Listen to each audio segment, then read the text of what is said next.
මේ සංසාරේ කතා කරන්න හම්බෙලා තියෙන්නේ පින්නතුනි පෙර පිනකට. මේ පින්නතුන් ඕන තරම් දැකලා ඇති කතා බහ කරන්න බැරි මිනිස්සු. ඕන තරම් දැකලා ඇති සාදුකාරයක් දී ගන්නට බැරි මිනිස්සු.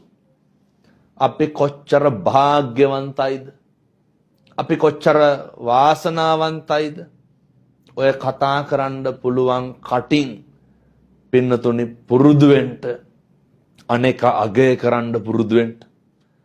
කතා කරන්න පුළුවන් කටින් අනේකට දොස් කියන්න කලින් අනේකගේ හොඳ කියන්න පුරුදු වෙන්න. බොහෝ දෙමව්පියෝ කියන කතාවක් තමයි හාමුදුරුවනේ අපේ ළමයා එපා කියන එකමනේ කරන්න කියන එක. පින්නතුනි හැම දරුවෙකුටම දෙමව්පියෝ කියන්නේ එපා කියන එක විතරයි. එපා කියන එක කියලා ඉවර වුණාම ඒකේ දරුවන්ට හිස රදයක් වෙනවා. ඒක අම්මා කෙනෙක්වත් තාත්තා කෙනෙක්වත් දරුවන්ගේ හොඳ කියනවා හරි අඩුයි. සමහර දෙමව්පියෝ කියනවා හාමුදුරනේ දරුවන්ට ආදරේ ඒ වුණාට පෙන්නලා බෑ. පින්නතුනි පෙන්නන්න බැරි ආදරේ වැඩක් තියනවද?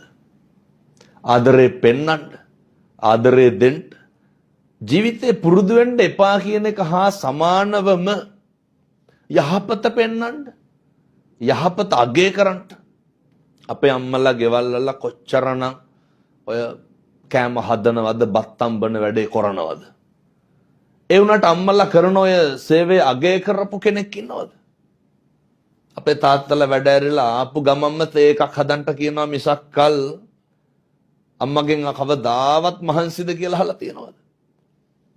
පුරුදු වෙන්න ජීවිතේ අගය කරන්න. පුරුදු වෙන්න අනේකගේ හොඳ කියන්න.